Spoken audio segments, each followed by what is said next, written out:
আপনার কি কখনো মনে হয়েছে জীবনের সব দরজাগুলো একের পর এক বন্ধ হয়ে যাচ্ছে? চেষ্টার কোনো কমতি নেই, কিন্তু সফলতা যেন এক মরীচিকা। রিজিকের সমস্যা, মানসিক অশান্তি, কিংবা সঠিক পথের দিশা পাচ্ছেন না?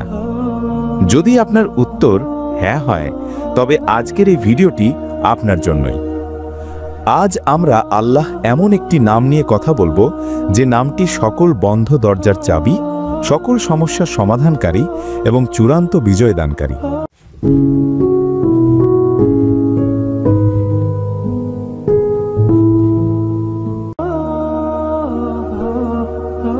আসসালামু আলাইকুম ওয়া রাহমাতুল্লাহ। ওয়ান ইয়ার্স লাইট চ্যানেলে আপনাদের সবাইকে স্বাগতম। আজ আমাদের আলোচনার বিষয় আল্লাহ সুন্দর নামগুলোর একটি, আল ফাত্তাহ। আল ফাত্তাহ শব্দটির মূল অর্থ হল যিনি খোলেন বা উন্মোচন করেন, কিন্তু এর অর্থ শুধু একটি তালা খোলা বা দরজা খোলার মধ্যে সীমাবদ্ধ নয়। আল্লাহ তাআলা আল ফাত্তাহ, কারণ তিনি তার বান্দার জন্য রহমতের দরজা খুলে দেন। তিনি রিজিক বা জীবিকার বন্ধ দরজা খুলে দেন। তিনি জ্ঞান ও হিকমতের দরজা খুলে দেন। তিনি মানুষের মধ্যকার বিবাদ মীমাংসা করে সত্যকে প্রকাশ করে দেন, এবং তিনি চূড়ান্ত বিজয় দান করেন। যখন আপনি অনুভব করেন চারদিকে শুধু অন্ধকার আর কোনো পথ খোলা নেই, তখন জেনে রাখুন যে এমন একজন আছেন যিনি এক মুহূর্তে আপনার জন্য এমন দরজা খুলে দিতে পারেন যা আপনি কল্পনাও করতে পারেননি। তিনিই হলেন আল ফাত্তাহ। পবিত্র কুরআনে আল্লাহ এই নামের গুরুত্ব তুলে ধরেছেন।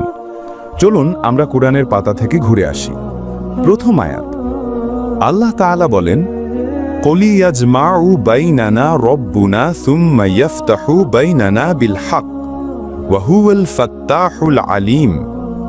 অর্থ, বলুন, আমাদের রব আমাদেরকে একত্র করবেন, অতঃপর তিনি আমাদের মধ্যে সঠিকভাবে ফয়সালা করে দেবেন, আর তিনি শ্রেষ্ঠ ফয়সালাকারী, সর্বজ্ঞ। সূরা সাবা আয়াত ২৬। এই আয়াতে আল্লাহ নিজেকে আল ফাত্তাহুল আলিম বা শ্রেষ্ঠ ফয়সালাকারী ও সর্বজ্ঞ হিসেবে পরিচয় দিচ্ছেন। যখন বান্দাদের মধ্যে ঝগড়া বা মতবিরোধ হয়, তখন তিনি সত্যকে উন্মোচন করে ন্যায় বিচার প্রতিষ্ঠা করেন।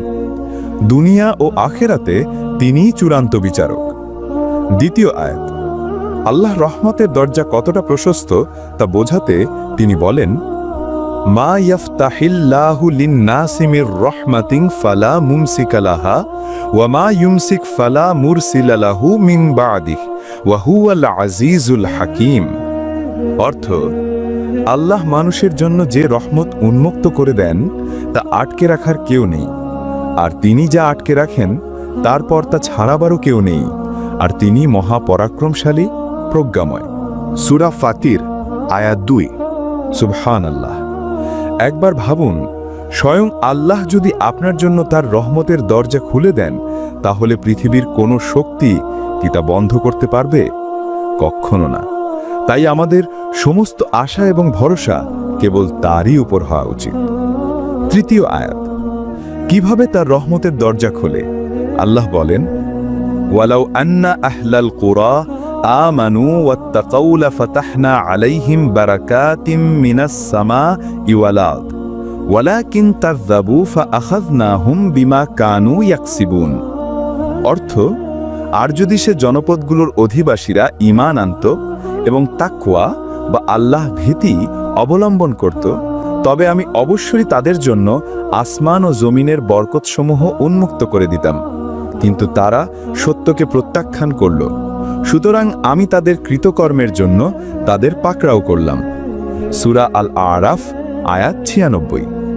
এই আয়াতে আল্লাহ আল ফাত্তাহ আমাদের সফলতার মূল সূত্র বাতলে দিচ্ছেন। ঈমান এবং তাকওয়া বা আল্লাহ ভীতি, এই দুটি গুণ অর্জন করতে পারলে আল্লাহ নিজ হাতে আমাদের জন্য আসমান ও জমিনের সমস্ত বরকতের দরজা খুলে দেবেন। রাসূলুল্লাহ সাল্লাল্লাহু আলাইহি ওয়াসাল্লাম আমাদের শিখিয়েছেন কিভাবে আল ফাত্তাহকে ডাকতে হয়। প্রথম হাদিস, আবু হুমায়ত রাদিয়াল্লাহু থেকে বর্ণিত, রাসূলুল্লাহ সাল্লাল্লাহু আলাইহি ওয়াসাল্লাম বলেছেন, যখন তোমাদের কেউ মসজিদে প্রবেশ করবে, তখন সে যেন বলে, আল্লাহুম্মা ফতাহ লি আবওয়াবা রাহমাতিক, অর্থাৎ, হে আল্লাহ, আমার জন্য আপনার রহমতের দরজাসমূহ খুলে দিন সহিহ মুসলিম হাদিস নাম্বার 713। দেখুন, প্রিয় নবী সাল্লাল্লাহু আলাইহি ওয়াসাল্লাম আমাদের দৈনন্দিন জীবনেও আল্লাহর এই নামটি স্মরণ করতে শিখিয়েছেন। প্রতিটি পদক্ষেপে আমরা তার কাছে রহমতের দরজা খোলার জন্য প্রার্থনা করি। দ্বিতীয় হাদিস, উমর ইবনুল খাত্তাব রাদিয়াল্লাহু থেকে বর্ণিত, রাসূলুল্লাহ সাল্লাল্লাহু আলাইহি ওয়াসাল্লাম বলেছেন, তোমরা যদি আল্লাহর উপর যথাযথভাবে ভরসা করতে তাহলে তোমাদেরকে পাখির মতো রিজিক দেওয়া হতো। পাখি সকালে খালি পেটে বের হয় এবং সন্ধ্যায় ভরা পেটে ফিরে আসে। জামেআত তিরমিজি হাদিস নাম্বার 2344। এই হাদিসটি আমাদের শেখায় আল ফাত্তাহ তার উপর ভরসাকারীদের জন্য কিভাবে রিজিকের দরজা খুলে দেন। পাখির মতো নিখাত তাওয়াক্কুল বা ভরসা যদি আমাদের থাকে, তবে রিজিকের চিন্তা থেকে আল্লাহ আমাদের মুক্ত করে দেবেন। তিনিই তো আল ফাত্তাহ, সর্বশ্রেষ্ঠ উন্মোচনকারী। তো এখন প্রশ্ন হলো, আমরা কিভাবে আমাদের জীবনে আল ফাত্তাহের সাহায্য পেতে পারি? যখনই কোনো সমস্যায় পড়বেন, যখন মনে হবে সব পথ বন্ধ, হতাশায় ভেঙে পড়ার আগে জায়নামাজে দাঁড়ান, সিজদায় গিয়ে বলুন, ইয়া ফাত্তাহ, আমার জন্য আপনার রহমতের দরজা খুলে দিন, আমার এই কঠিন সমস্যা সহজ করে দিন, আমাকে বিজয় দান করুন। যখন কোনো সিদ্ধান্ত নিতে দ্বিধায় ভোগেন, তখন বলুন, ইয়া ফাত্তাহ, আমার সামনে সত্যকে উন্মোচন করে দিন। যখন রিজিকের সংকটে ভোগেন, তখন বলুন, ইয়া ফাত্তাহ, আমার জন্য হালাল রিজিকের দরজা খুলে দিন। বিশ্বাস রাখুন, সেই মহান সত্তা আপনার ডাক শুনছেন। তিনি আপনার জন্য এমনভাবে পথ খুলে দেবেন যা ছিল আপনার কল্পনারও বাইরে, কারণ তিনিই তো আল ফাত্তাহ। হে আল্লাহ, ইয়া ফাত্তাহ, আমাদের সকলের জন্য আপনার কল্যাণ, রহমত এবং বরকতের সমস্ত বন্ধ দরজা খুলে দিন। আমিন।